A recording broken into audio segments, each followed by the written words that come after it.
इयत्ता 9वी प्रकरण तिसरा बहुपदी 3.4 आपण बघत आहोत। त्याच्यातलं पहिलं गणित x ची किंमत आपल्याला 0 दिलेली आहे। बहुपदी p x दिलेली आहे x वर्ग वजा 5x अधिक 5। बहुपदी 0 x ची किंमत 0 दिले 0 x वर्ग म्हणून 0 चा वर्ग वजा 5 गुणिले 0 अधिक 5। 0 चा वर्ग 0 येतो, कोणत्याही संख्येने 0 ला गुणलं तर उत्तर 0 येतं, किंवा 0 ने कोणत्याही संख्येला गुणलं तरी उत्तर 0 येतं। 0 वजा 0 अधिक 5 आणि बहुपदी 0 ची किंमत आलेली आहे 5। दुसरं गणित आपल्याला बहुपदी p ची किंमत 3 वर्गमुळात 2 दिलेली आहे, म्हणजे y ची किंमत दिलेली आहे 3 वर्गमुळात 2। p y बरोबर y चा वर्ग वजा 3 वर्गमुळात 2y अधिक 1।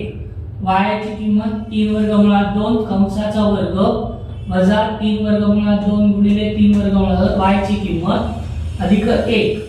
3 चा वर्ग 9।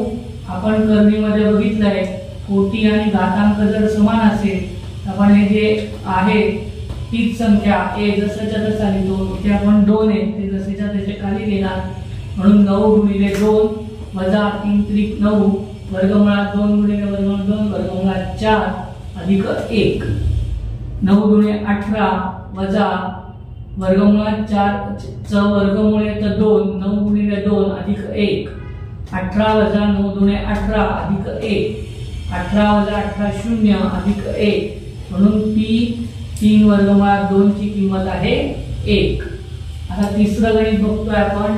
आपल्याला बहुपदी m बरोबर दिले m घन अधिक 2m वर्ग वजा m अधिक 10। p a अधिक p वजा a ची आपल्याला काय करायची, बेरीज करायची आहे। यासाठी पहिल्यांदा आपल्याला p a म्हणजे बहुपदी a ची किंमत काढावी लागेल आणि नंतर बहुपदी वजा a ची किंमत काढणार आहोत। म्हणून pn बरोबर m घन अधिक 2m वर्ग वजा 2m अधिक a।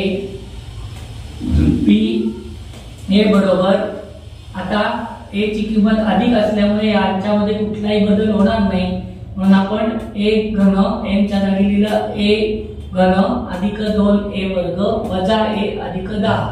आपल्याला पहिलं समीकरण मिळालंय। आता परत आपण समीकरण पोलवियल pm m घन अधिक 2m वर्ग वजा m अधिक 10। p म्हणजे बहुपदी वजा a आहे, म्हणजे m च्या जागी आपण वजा a लिहिणार, म्हणून वजा a चा घन अधिक 2 गुणिले वजा a चा वर्ग वजा कंसात वजा a अधिक 10। कोणत्याही संख्येचा घातांक जर विषम संख्या असेल आणि चिन्ह वजा असेल तर तो घन सुद्धा काय येतो, वजाच येतो, म्हणून आपण उत्तर लिहिलं वजा a चा घन अधिक 2 गुणिले घातांक जर समसंख्या असेल तर जरी वजा असला तरी त्याचं उत्तर अधिक येतं, म्हणून आपण उत्तर लिहिलं अधिक 2a वर्ग। कंसाच्या बाहेर वजाचं चिन्ह असेल तर आपल्या पद्धतीचे चिन्ह बदलतात, वजा असेल तर अधिक होतं, म्हणून हे आलं अधिक a अधिक 10। आता आपण काय करणार आहोत, p a आणि p वजा a ची बेरीज करणार आहोत। p a अधिक p वजा a बरोबर p a ची किंमत आपल्याला मिळाली आहे a घन अधिक 2a वर्ग वजा a अधिक 10 अधिक p वजा a ची किंमत आपण कंसात लिहिणार आहोत, कंसात वजा a घन अधिक 2a वर्ग अधिक a अधिक 10। पहिले जे पद आहे ते आपण जसंच्या तसं लिहिणार, a घन अधिक 2a वर्ग वजा a अधिक 10।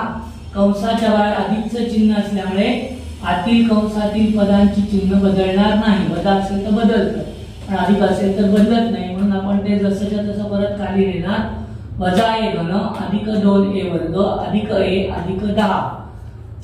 आता जी सामायिक पद आहेत ते आपण जवळ घेणार आहोत, a घन वजा a घन अधिक 2a वर्ग अधिक 2a वर्ग वजा a अधिक a अधिक 10 अधिक 10।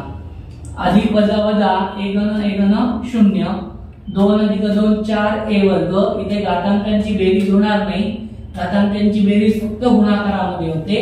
2 अधिक 2 4a वर्ग अधिक वजा 0 गेले 10 अधिक 10 20 4a अधिक 20 म्हणून pa अधिक p वजा a ची किंमत आली 4a वर्ग अधिक 20. हे झालं आपलं तिसरं गणित.